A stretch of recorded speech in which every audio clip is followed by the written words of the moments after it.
Thank you for joining us. This is Paul Wilson. And Chris Emke. And you're listening to the Diesel Performance Podcast. Chris, we got a great show today. Yeah, I'm excited, man. We have an opportunity to interview one of the biggest names in diesel racing, I would say. Yeah, diesel competition in general. Dodge transmissions, Cummins power altogether. I mean, when you think of Cummins, guys, whether they're on the forums, on Facebook, whatever, they've opened up a magazine at one point or another. If you're in the market for a transmission, you have a Dodge platform of some sort, you've heard of Firepunk. Yeah, right? Yeah, for sure. Yeah, so no secret here. You guys clicked on the title, you downloaded the episode. Yep. We are going to be talking to Lavon Miller of Firepunk Diesel about UCC, about his plans for 2019, about his S10 build, his YouTube channel, and a whole lot more. Before we get to that, though, one of our awesome sponsors, WC Fab, that's Wehrli Custom Fabrication, they sponsor our From Facebook segment. And Chris, I want to bring this right up at the top of the show today so we give ourselves some time to talk about it. Cool. It's a little bit longer of a message, so bear with us here, guys. Try to listen all the way through. Hello, my name's Kyle. I'm 29 and in the market for my first diesel, and I'm really enjoying y'all's podcast and trying to learn as much as possible while starting my search for a truck. I've always wanted one, and finally, I have the financial means to get one. I've gotten bitten by the bug recently since my best friend picked up his second LMM. To start with the basics of the use of the truck, it will be my weekend toy, but will also be used to tow our 22-foot camper, eventually upgrading to a 30-foot, but not for a while. I'm trying to keep my budget realistic and was looking at $20,000 max and staying under 200,000 miles and a 2005 or newer. You got those stats, Chris? Yeah. Beautiful. I am by far not the type of guy to keep my vehicle stock and do almost all of the work myself. I've taken 4 years of auto shop and I've modified many vehicles. What would be your recommendations for a truck?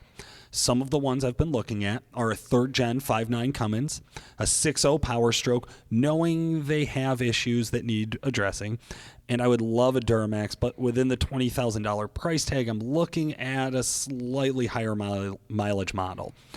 End goal for horsepower may be around 600 to retain the drivability and comfort for the wife. Any input would be greatly appreciated. Thanks, Kyle. Number one, Kyle, thank you so much for sending us a message on Facebook. Not only sending the message like that, but being as in-depth. I mean, he hit on a lot of key points. Just me being on the phone with someone who might call in and ask these questions, generally not this polished. Yeah. So, Kyle, I feel like he's listened to the show and heard us say so many times on messages like, hey, we can't answer all of this. I feel like we can answer all of this one. He hit this on the head. I mean, for starters, understanding the market, knowing what $20,000 is going to potentially get you, and then putting a year cap of what the oldest year model would be that he would potentially get himself into. And then he's actually interested in all three brands. But he has a Duramax. He's looked into some Cummins. Open mind. Yeah. I love it. I love it. I mean, you got to be, because they all offer different features. They do. And if we're talking about a $20,000 diesel truck, I like that we set some realistic parameters here. Hey, finding a 2015 for 20 grand, that's not going to happen. But also finding something, a 2005 with less than 200,000 miles, that might be tough too. I mean, there's going to be a few gems out there, but if we look at a 2005 to 2007 model, a lot of them are starting to get really close. Maybe they're not at 200K, but they're getting really close. I mean, we've been around this long enough. You know that when guys are selling the trucks with this type of mileage, there's unfortunately a reason for it. Truth. There's some writing on the walls that those trucks are going to need some upgrades and whatnot. So as a $20,000 budget with a 200,000 mile cap on an 05 or newer, there's some other scenarios that, you're going to want to kind of be aware of. Yeah, absolutely. Let's kind of dive into it. Let's go back and forth on this a little bit. Sure. Well, I know you're going to want to talk about the 3rd gen 5.9 Cummins. So we're talking an 03 to 05 because we're probably not getting in an 06 for 20K, I think you could. I mean, I think, the market's come down enough in price to where, you can get yourself into a 06, 07, 5.9 Cummins, and maybe even like a 3rd gen 6.7, in all honesty, depending on what you want. Okay. For probably around 17, 18, cap off that $20,000 mark. Gotcha. So you're going to have very little left over for upgrades. Exactly. And going to the Duramax, I know that's. I mean, let's just call this out. I'm going to jump on that Duramax train for sure. But you're probably, like you mentioned, you're probably either talking about a higher mileage. Like you probably could score an LMM that's had some emissions issues pretty on the cheap. But other than that, you're going to be squeaking by to get one in there. I'm just going to cut it out and say this right off the bat, that the 6 liter is probably going to be out of the equation for several reasons. Probably the only main reason that I would even be interested in a 6 liter or be recommending it is he wants the creature comforts for his wife, for them to commute and be comfortable. It's hard to beat the Ford interior. Yeah. Yes, they all have their issues. I mean, let's face it, all 3 platforms are going to have some form of issue in one point or another, but it's known that the 6 liters are more prone to it. Yeah. So, you know, and also more detrimental issues. I think that's something we should bring up here. So when we're talking about a 600 horsepower truck, a 600 horsepower 6 liter, being reliable with the wife and towing a camper, I assume that also means family. Yep. We start to run up those dollars. Yeah. Now, being at a 600 horsepower Cummins, this probably makes the most sense. As much as I'd love to see you in a Duramax, you get done with the Duramax, you're going to need the trans, you're going to need the turbo just to get to that 600 number. Now, with a Cummins, let's say he did an older 03 to 05 Cummins. No matter what, leave him a little room. He's still going to need a trans, right, to get to 6. I mean, realistically, if you were to go with the Duramax or you were to go with the Dodge, you're going to need the same components essentially to get to that 600 mark. Realistically, respectively. Fair enough. Yep. The 6 liter, I think it's going to be a little bit more money in certain areas, plus the quote unquote bulletproofing, which granted, head gaskets fail every day. You know, it's a potential that you would have to do that on the other 2 platforms. But I mean, I would be leaning more towards the 3rd gen 5.9 or, you know, like a 04.5, you know, LLY, LBZ maybe, depending on the price tag. I mean, if you LBZs are coming down in price. If you could score like a farm truck LBZ, I could see that being a home run. Something maybe you don't care as much about the body. You know, maybe it needs a new set of tires. These are things that, believe it or not, sellers will run down the price on themselves, saying, the body's I look knocked at it up from this things. perspective. You know, it's no secret. You know, anyone that listens to the channel or follows us over at Calibrated Duramax Tuner, we bought Project Connect last year. It's an 06 crew long LBZ fully loaded truck. We did get that truck for a little under $20,000. Yep. It was head studded, gasketed. It had a new CP3 pump. It had some other parts. Had a modified turbo. Yeah. But the flip side to that is it had injectors that were done. Yeah. And when we pulled them off and sent them to Exergy, thinking that we were going to be able to have them honed, which that was actually in one of the videos, Right. They were junk. Yeah. They were junk. So there's a risk in anything, of course. But you could definitely get your hands on an LBZ, you know, 6-speed auto truck for the right price and be comfortable, you know, have some of those creature comforts. But I would say the bang for your buck, man, as far as a reliable truck, I mean, I'm in favor of a Cummins. To take to 600 horsepower, so am I. At this price, at this budget, to be honest with you, it's hard to argue with you on that. And Chris and I don't always agree, and I think today's do's and don'ts, however, will be one that we do agree on, believe it or not. I'll take the do here, Chris. Do make sure to check the basics each spring. And I think this is one that a lot of truck owners miss because they think, hey, just every 3,000 miles. Well, I always put more miles on in the summer than I do in the winter. Of course. I just don't drive as much, right? But that means once that season changes, some of these things you still need to check. Tire pressure, this is such a simple one. It's so stupid. It's so innocuous. It's such a big deal. But it's such a big deal. It impacts your fuel mileage. It impacts your ride quality. Yep. It impacts so many things, and it's easy to overlook. And as temperatures, especially, we had a 100-degree or 80-degree swing in 4 days around here this year. The tire pressure was a 10 psi difference in the truck from what the monitor was showing. Absolutely. So check your tire pressure, check your oil level, check your DEF level if you have it.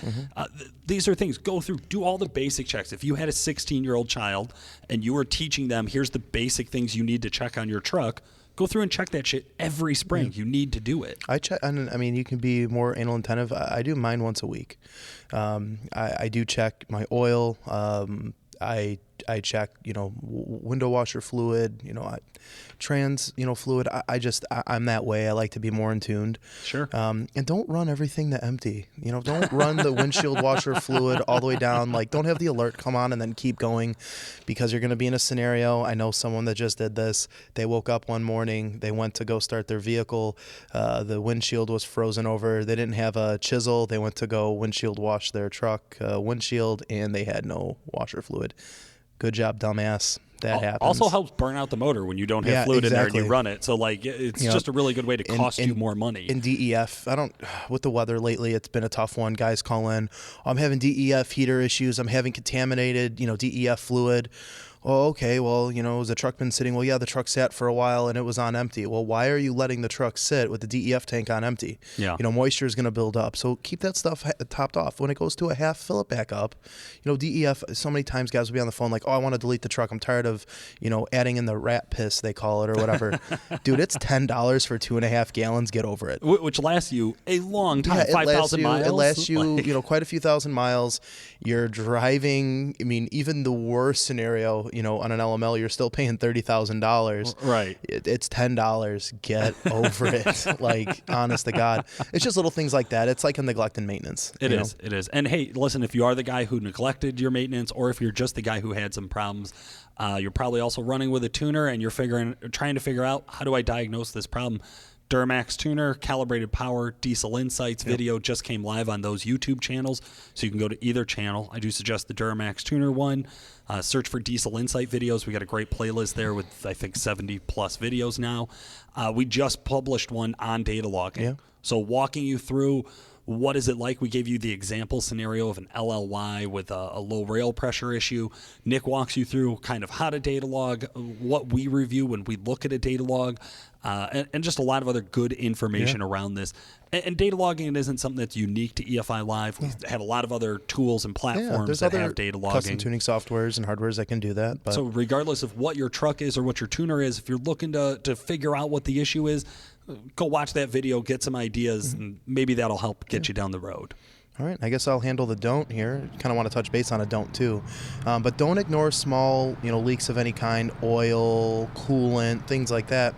Little tidbit. So over the summer, it was like a Thursday, and that following Friday I was going to be leaving to go to Kentucky to one of the thoroughbred events. Sure, I remember. And I was in my truck. Me and one of the guys, we went to lunch. We're driving back. I'm hammering on it, parked the truck, sits outside for a couple hours. It's 80, 85 degrees out. Go walk outside after work, and there's a puddle of coolant underneath my truck. Yeah. Where does the coolant come from? I'm thinking that a head gasket popped. I would have been pissed, right? But my water pump ended up, pissing a little bit, and ended up finding out after I bought a new water pump, put it in, paid money out of pocket. There was a recall through RAM. I could have been covered. No big deal. I could have ignored it. Right. You could have ignored it. And honestly, it wasn't anything. It was the seal had pushed open. It wasn't a big deal. I drove another 30 miles home. No problem. I did check my coolant level. Everything was fine. It didn't leak when I got home. It's so easy to put that stuff on the back burner. You could have put it on the back burner. Yeah. But that could have cost me a motor. That could have cost me being stranded on the side of the road.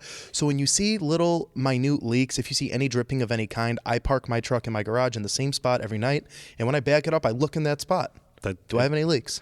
Right. It's an easy one. Yeah, diesels breathe, okay? There's going to be little residual over time and little whatever. Yeah. But at the same time, if you have standing this and standing that, you have to take the initiative and make sure it's taken care of, because it's going to cost you big money real quick. And that also falls back to, Kyle asking about the used trucks. Yeah. You might find a truck that's leaking a little something here or there, and you negotiate thinking you're getting the better deal, and then it comes time to fix it, and you're like, oh, fuck. Yeah. So be careful with that stuff. Well, I think that point is right there, those little things, even if they are little drops or breathe, as you call it, know where they're coming from. Exactly. I think that's one of my things with this is like, know what's going on. Yeah. Hey, listen, if you got to wait for your paycheck on Friday to fix something, we get it. We've been there. We've talked to guys that have been there. That makes sense to me. But know it. Don't put it on the back burner. Don't ignore it. Don't say, well, I'll see if it happens again. Well, investigate. Well, let's bounce into this too. And this is something that reminds me, I had a customer on the phone the other day, LB7 Duramax, inquiring about some injectors. Yeah, I've been driving the truck, over the last 6 months, man. She just keeps making oil. That's a problem. It's making oil because fuel is mixing with the oil. You could have a return line issue. The injector bleeding off. You hope that's what that is. Return line, yeah. I mean, I've had guys where that's cost them thousands. That's cost them motors. Yeah. Oh, yeah. Don't quote unquote milk it and I'm just taking it easy and driving it. No, stop. Park the truck. If you 165 degrees coolant temp means the truck is warm, seals are warm. It doesn't matter how hard you run the RPMs. Clearly, yes, a ton of extra RPM is going to hurt it, but even just normal operation can make these things progressively worse. And it's not like on day one it's a 1 on the scale of bad, and then on day 2 it's a 2. There's an exponential a component to this where it just keeps multiplying. It keeps getting worse and worse and worse, more and more rapidly. So I just want to see you guys keep a heads up, man. Give a fuck about your truck. Yeah, I think that's the thing. And to be honest, I think most of our listeners, they do give a fuck about their truck. Yep. It's probably their buddy who they need to poke in the arm about this, right? I do want to give, just a little tidbit, a little shout out. There has been an overwhelming amount of responses from guys, and I'm not just saying this, you hear other people like, oh, thank you to fans and this and that, but I've had a lot of people taking the initiative and calling in to my direct line to ask questions like, oh my God, I listen to you on the podcast, I'm talking on the phone. Like, I appreciate that, but it's really nice that people are reaching out to say thanks. Thank you for pointing this out, Paul. They give you credit too. I don't know why, but by default. But it is cool. You want to stress these things out because to me, honestly, I think it's common sense because I deal with it every day, but It's not. And well, if we didn't, it's easy to overlook, it right? It really is. It's really easy to overlook. And trust me, we know guys who know a lot more about diesel than us who still make these fucking mistakes. Yeah. I know you remember this one, heading to the drag strip and watching a truck get worse and worse in time and then asking like, hey, who changed the fuel filter in that company truck last? And everybody just gets wide-eyed and looks. It's easy to overlook this stuff. That's why we try to bring it up and remind everybody, hey, take your time, go through the basics. It doesn't matter how long you've been around this industry. It matters what you do in it today. It matters what you do tomorrow. Just be aware. Yep. Well, hey, guys, without any further ado, I think we're ready to dive in. Let's get him on the phone.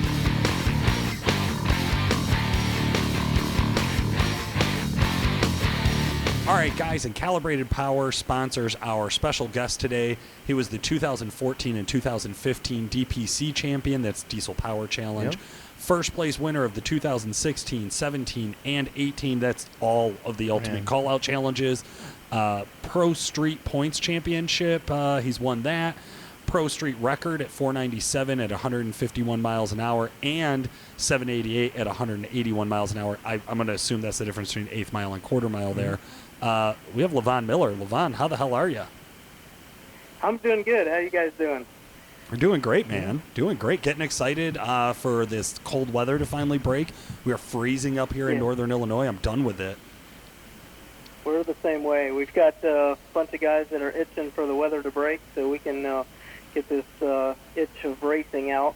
We got a couple of our race trucks running just last night. One of the 590 truck that we're going to be running this year, which is a 12 valve, which is kind of oddball for Firepunk. So we got it going last night, and we pulled it outside and spooled it up and did a little burnout. And we were like, man, it needs to quit snowing now.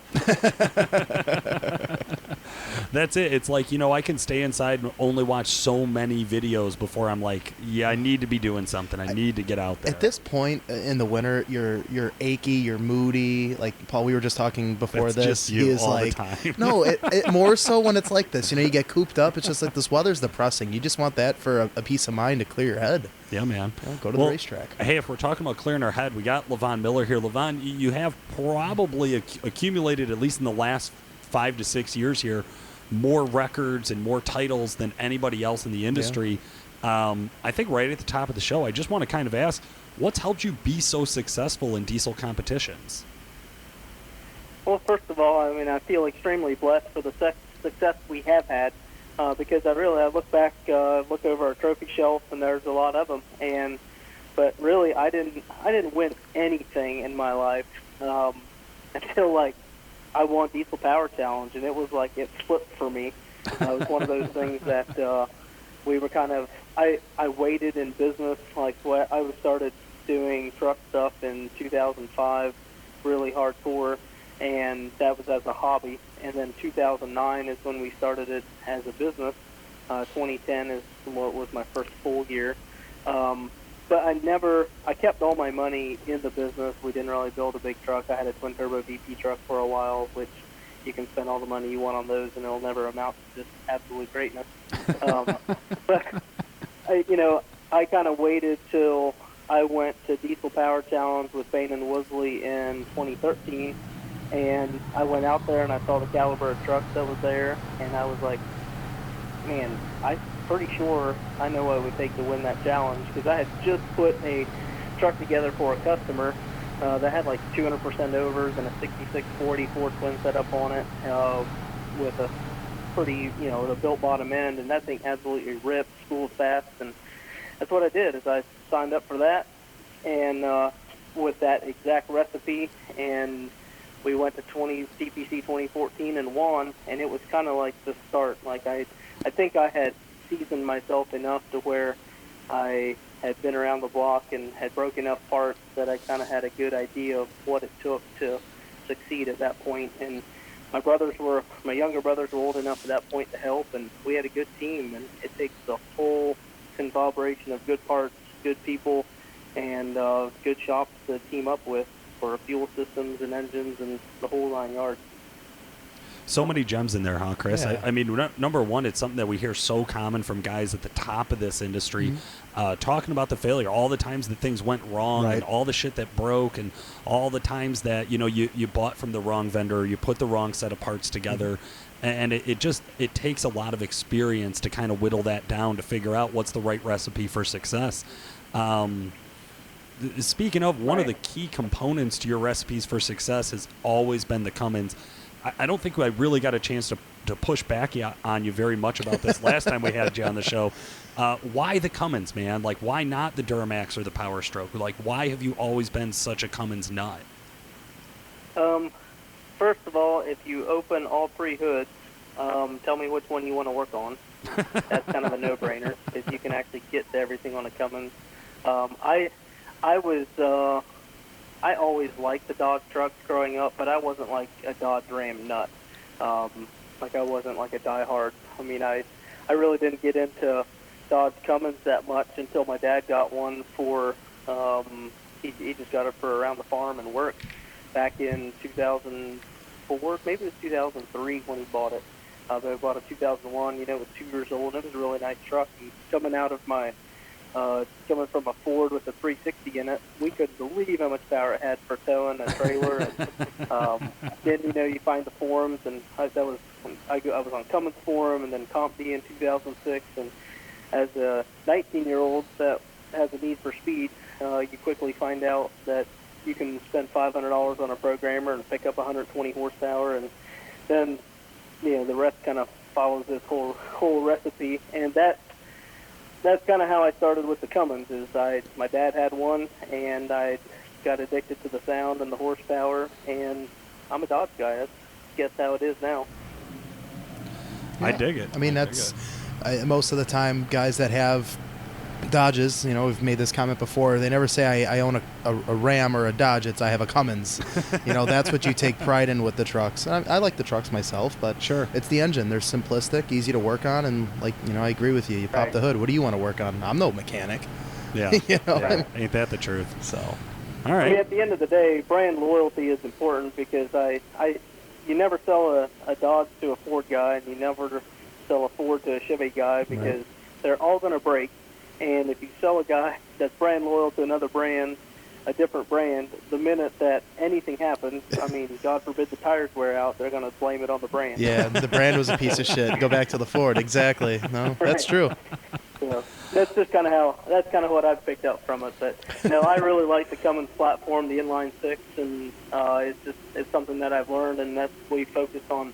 When we first started Firepunk, I worked on some Fords and Chevys, and I did some transmissions of all 3 brands, and I figured out pretty quickly that I could never be excellent at all 3. So I kind of focused on what I do, and now that I got a shop full of Dodge Cummins only, and if there's Fords or Chevys there, they either have a 48 RE in it or they have a Cummins in them. Will you ever build an engine that's not a Cummins? Will you ever put a truck together that's not powered by a Cummins? Is that like a hard rule there? No, if that's what I'd have to do to win something, I might. But so far, I haven't seen the need to lose, so I just stick with the Cummins. Realistically, do you threaten your brothers if they come to the shop with a Ford or a Chevy, they're gone, or what? No, they can do whatever they want. I mean, somebody's got to get the trophy, so somebody's got to get second place. So there's always I dig it. Man, it's been crazy to see you guys blow up since 2014 with a consistent win in whatever that year's biggest competition was. Now we're seeing you guys really active on YouTube over the last few months here. So I was watching a Meet the Team video, a dyno tuning session around the shop. Yeah. Circulating on Facebook and stuff like that too. Yeah, tell us a little bit about your guys' kind of endeavors here with the new YouTube channel. Yeah, well, we've got we got a very active shop. There's 12 full-time guys, and we get to work on a lot of cool stuff. And I don't know, it's kind of been a goal of mine for a while to try to, just keep up with social media and the stuff that we're doing in the shop to get it on social media. And it's tough because we all got full-time jobs, and it's hard to do. I figured out that the social media and video stuff is a whole job in its own. So I hired Connor, which is my video guy. He's a local guy. His parents and family go to our church, and I kind of got to know them. And he had an interest in graphic art and design and video stuff, so it was kind of a good fit. I said, why don't you come work for us? You can help us with, website, social media, and capture content around the shop on a daily basis. And I figured we'd keep him busy for a couple hours a day on that, and to fill out the rest of the day, maybe to help out with shipping or cleaning up around the shop, stuff like that. And as soon as he came on full time, I figured out that I had a lot more work in that field than what I really knew I did. So he's pretty much been full time, just capturing content and helping on the website with pictures and videos and all kinds of stuff. But that's what we wanted. We looked around and we're like, well, it's really awesome to work on all of these badass builds. We want to capture some of that content and turn it loose to the public so they can see what all we get to play with. What it's like in the real world, right? Day in the life. Right. It is. That it's not all just awesome. Like you gotta work for everything. Yesterday we had a truck come in for a quick dyno tune. He had been on the dyno in January, and he upgraded his injectors, and he just wanted to readjust the tune for his injectors, his new injectors, and it blew the upper radiator hose off, and it had a aluminum radiator, aftermarket radiator in it, and it didn't look like the ribs were quite tall enough to keep it on there, so we ended up pulling the radiator, TIG welding a dash 20 fitting on, and using our billet upper radiator hose pieces for the upper water neck, where we could go to a dash 20 upper radiator hose, and made another dyno pull, and the lower hose was leaking a little bit, and we checked for block pressure to make sure we didn't have a head gasket problem, but it wasn't lifting the radiator cap, and it didn't have any compression gas in the cooling system, so we ended up doing the same modification to the lower radiator. So our 1 hour dyno session turned into 10.5 hours of working on a truck. Yeah. That's how it goes. That's the easy jobs, right? Yeah. That's how the easy jobs go. Right. It's like people don't realize, they look from the outside in and they're like, oh, you buy all these nice shiny parts and you put it all together, then you go win. Well, it's not without perseverance, because you got to work through all these little quirks and problems to be successful. Well, that's what YouTube's there for. You're providing that information. Oh, I mean, we deal with it here too. Yeah, you have a guy who has a truck built here, and you think, oh, only a month or two? A month or two? No, it takes a little bit of time, and then getting the bugs worked out of it, leaks, tuning, the whole 9 yards. Then you get the truck on the dyno, and then this happens. Yeah. Yeah, I don't know how many times we've seen the truck on the dyno, and you're like, oh, you do have a hole the size of a quarter in the bottom of your intercooler, or whatever, right? Or whatever happens. Right. You've been only driving it for 2 years. You didn't know about it. Well, here you go. Right. Well, there's been a lot of... we get to do a lot of dyno tuning. And that's honestly, like, you start looking around, and I go back over my dyno sessions, and I think we did like over 2,500 dyno pulls last year, and I was like, go back through my phone, and I have maybe 25 different videos of a truck on the dyno, and I'm like, man, I got to get somebody in here and capture some of this content, because we learn a lot, and forums used to be my go-to thing that I used to learn everything on when I was, it makes me feel old. I'm 34 now. But 15 years ago, when I was first getting into diesels, I would go on the forums and I would read through all these problem scenarios and what the resolution was. But anymore, this generation, they're on Facebook, Instagram, and they're reading all this information, and we've got it all right here. I just as soon give them good information. So we're hoping that the YouTube channel can grow, and we can put out good content that's interesting for the diesel enthusiasts. And two, if anybody of our customers, or if they're listening, if they've got something, a parts comparison or something they want us to feature on the YouTube channel, call us up, and we'll set up an appointment. They can bring their truck down, and we'll feature their truck and the parts that they're installing. That's awesome, man. Cool. What a big invite. Chris, you're going to have to drive your truck down there. Probably not. I'll sell it. Come on over. Well, speaking of trucks and kind of some big things that are happening, obviously there was a lot of buzz back in December when you had sold the UCC truck. Yeah. So Josh Scruggs of Triple Heart Fab now has that truck. He'll be competing at UCC this year. Can you tell us a little bit about your decision not to compete at UCC? Oh, well, it wasn't an easy decision, but it was definitely something that kind of fell together, and it felt like it was the right time and the right place. It started with we were expecting our third child May 2nd, which is the day before UCC. Congratulations! So that obviously poses a couple conversation pieces between me and my wife. We're trying to figure out how we're going to figure this out. So we kind of bouncing around some ideas, maybe having we've won for years. I was like, well, maybe we'll just turn it over to the shop and let the guys have some fun with it. We'll let somebody drive it on drag race day, somebody else drive it on dyno day, and somebody else on sled pull day, and we'll figure it out. So that was kind of the direction that we were leaning towards. In the same time, we were also just looking at the Pro Street class.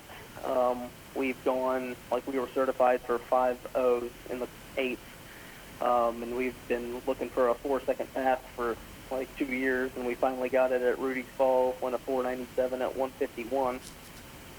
So we're kind of a point where there's not going to be more faster, and end up in the 450s with that truck, because we're going to be getting kicked off the track if we go in the 4s. So we were going to have to settle down in that class and focus on just going 5.0 and being consistent, and that's still extremely hard to do. Sure. The Pro Street class in itself isn't broken, but when you look at the 3-year plan, you don't really have huge goals to strive for to make it go faster.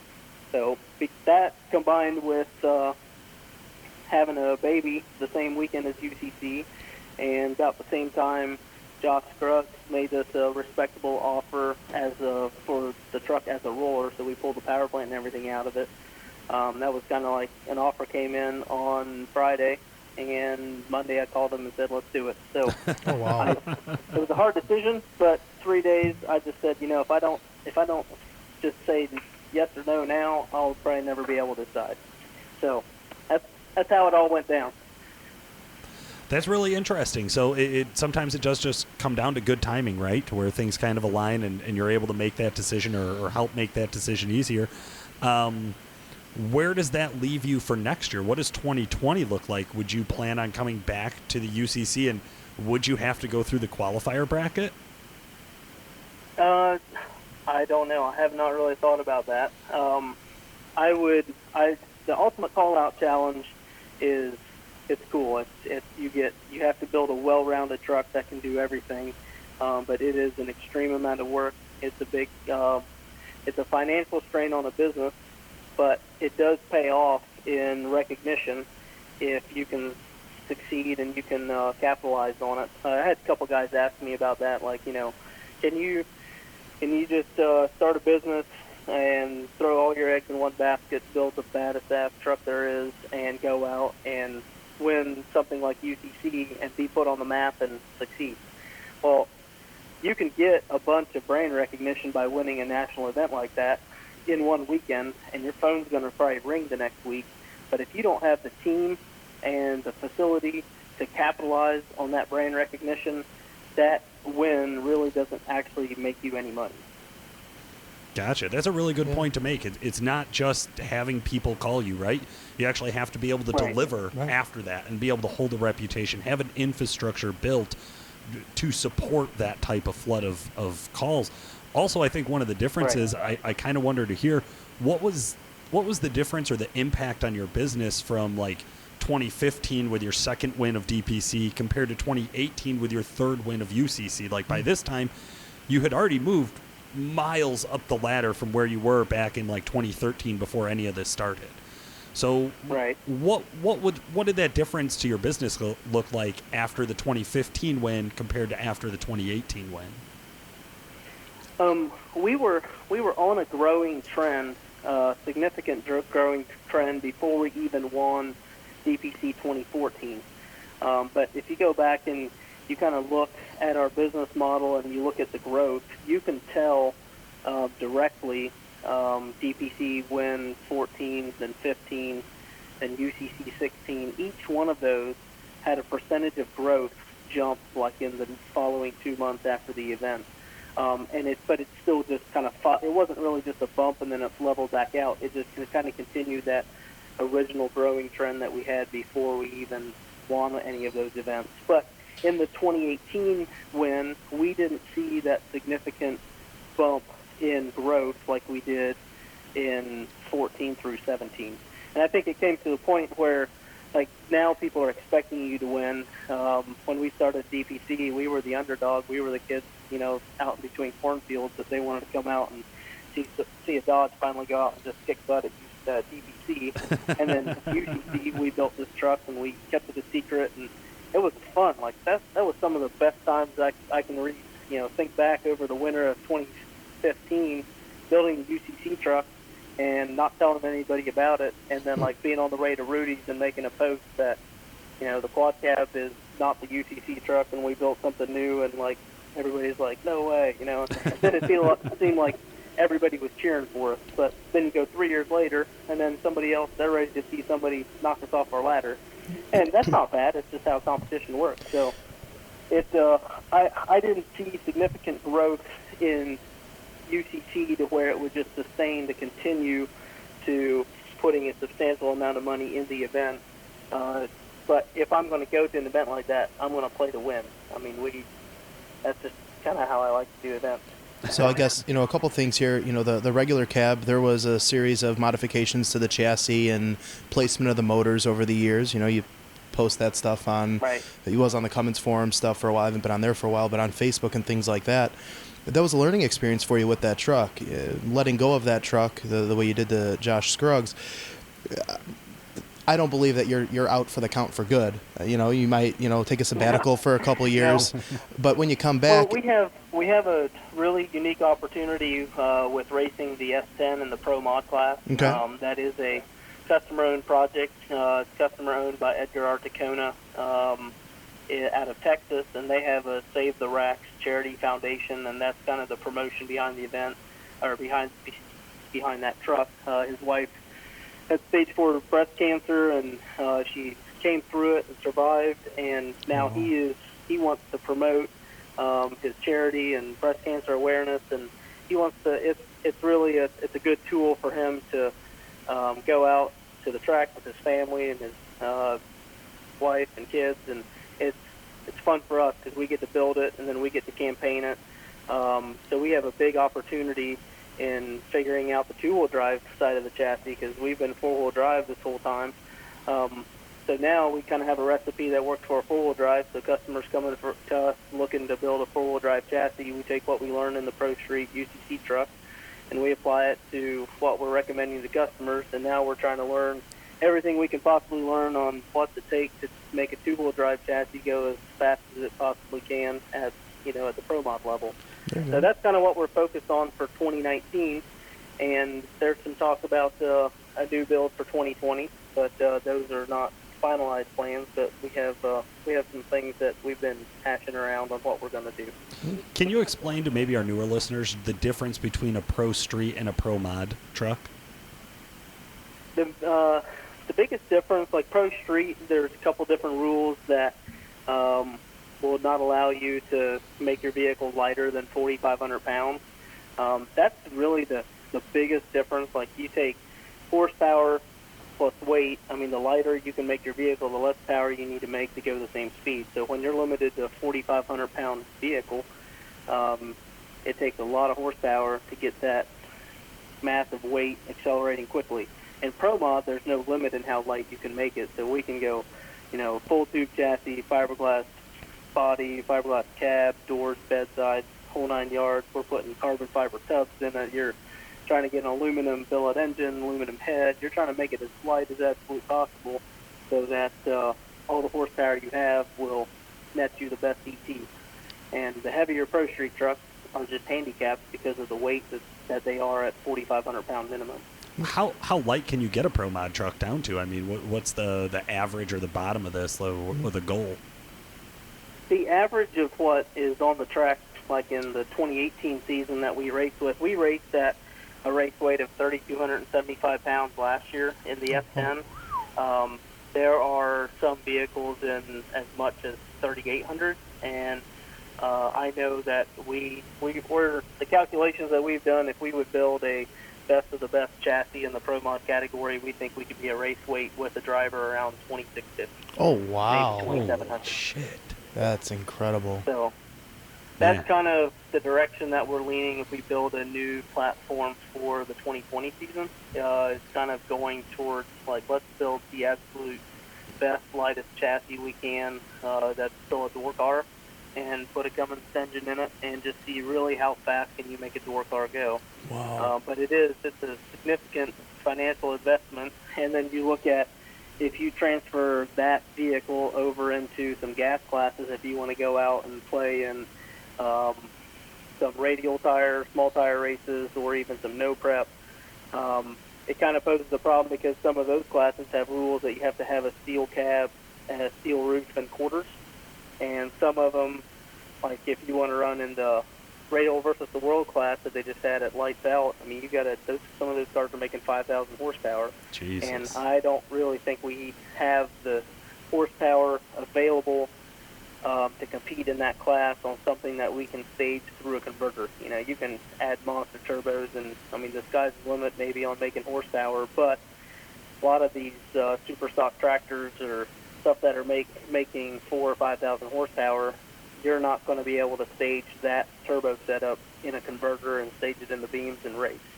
Yeah. So diesel still got a long ways to go to compete at the top level with the gas cars, but I do look at those guys, and there's a lot to learn from them, and I'm like, what would it take to take the best of the best diesel and put it beside those gas cars and go play ball? Because you would raise some eyebrows if you could do that. Yeah, no shit. Absolutely. I think one of the other things to talk about here is the rising level of competition just within the diesel segment. Yeah. Over 2018, I think we saw 3 or 4 different world records set, or at least new records set within the classes. It seemed like every time we turned around, there was something. There's somebody new had taken over a different title. How does that impact you now with no more NHRDA? The big guys all seem to have moved to ODSS. Is that the right nomenclature there? Right. Yeah, I mean, ODSS seems to be, I mean, they've really done very well, and they've added a couple races. We get to host an ODSS race here in Ohio May 31st and June 1st called the Outlaw Diesel Revenge. We're trying to make it, blow it out of the water, and make it as good an event as possibly can be. And then we're also offering a fuel incentive program for some of those NHRDA travelers that don't have a place to go in the West. Anybody who's traveling more than 500 miles, the first 20 racers that are traveling more than 200 miles, we're going to give them $250 cash to help cover their fuel. Very cool. Trying to give those guys a little bit of incentive to make a trip to Ohio for the ODR event that we're having. That's awesome, man. That's cool. I'm Very excited. supportive. So that truck's coming up in May. How many racers are committed to that one? Well, being the ODSS event, I mean, there's a lot of people who follow the series. So we end up getting about 85 to 100 racers kind of organically that automatically follow that series. So you'll have some of that organic following that comes automatically, and then it's our job to promote that event to try to get all the guys that can't make it to all 7 events to try to come to these events when it's semi-local to them. You know, if they're within a 4-hour window, you know, we're trying to reach those guys and be like, come on down. We're gonna try to throw a big bang. We're gonna do like a normal traditional ODSS event where we have some qualifying Friday night. Then we're gonna do a show with some no-time races. There'll be gas cars there. There'll be a couple different classes that we can race no-time.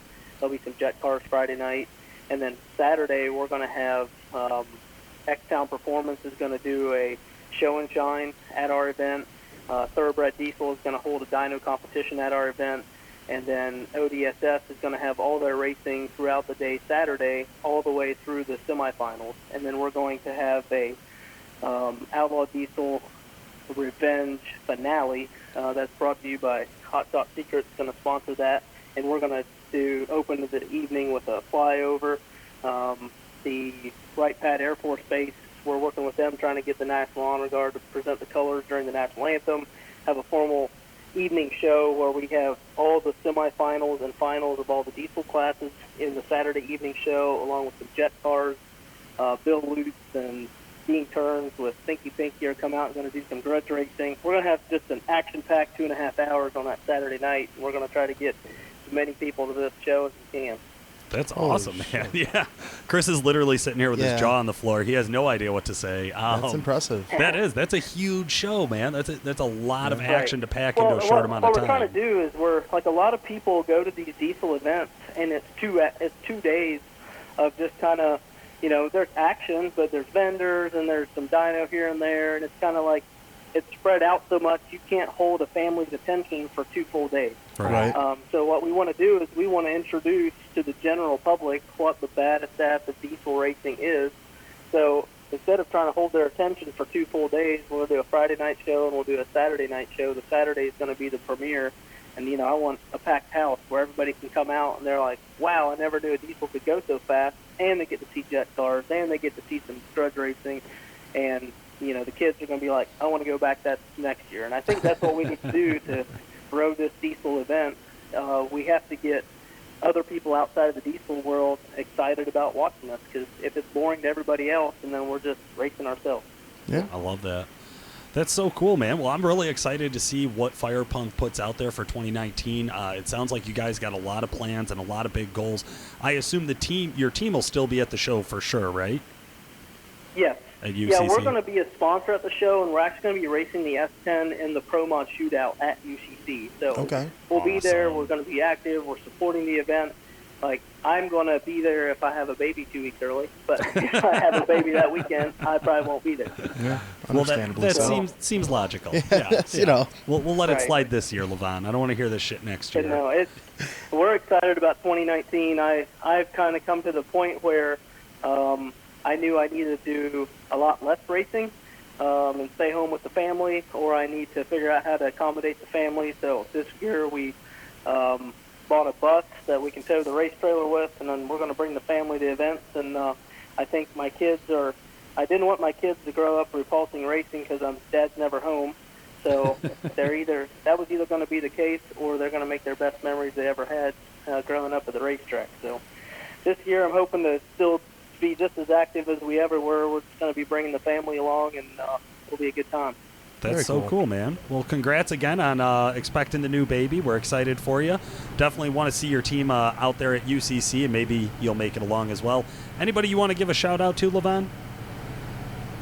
I would like to give a shout-out to everybody that has helped us along the way. I mean, the list is really too long, but the main core vendors or shops that have stuck by Firepunk from the beginning were like Extra D Performance and the fuel systems. Like, they have been there from the beginning. Drew at D&J Precision Machine, Phil Taylor at Diesel Performance Converters.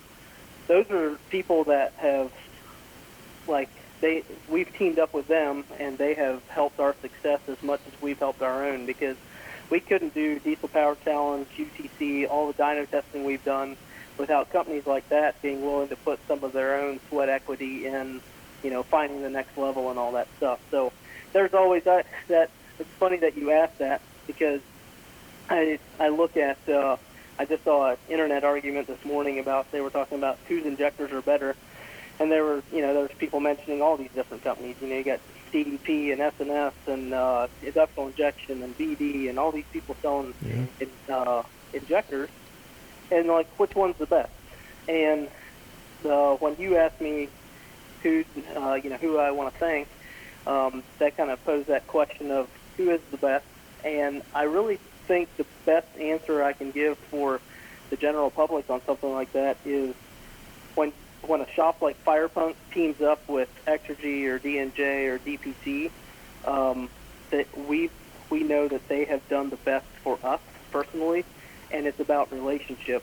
Yeah. So I see a lot of guys who jump ship as soon as there's one problem, but that's some of what's been our success is when there is a problem, we've worked through it, and we've made all the companies involved have gotten better because of it. So I want to put that shout out to everybody. Like, if you guys have a local shop that you're working with, if they're treating you good, support them, because everybody needs to grow in this diesel industry. You're going on Amazon and buying your parts and then taking it to your local guy to install it. Your local guy probably won't ever make enough money to survive. Yeah. Well said. Absolutely. And hey, I always love when a guest gives a shout out to one of our sponsors of the show. Yeah, of so course. thanks for that. That works hand in hand. Well, listeners, for today, this has been Paul Wilson. Chris Emke. Thanks so much for listening.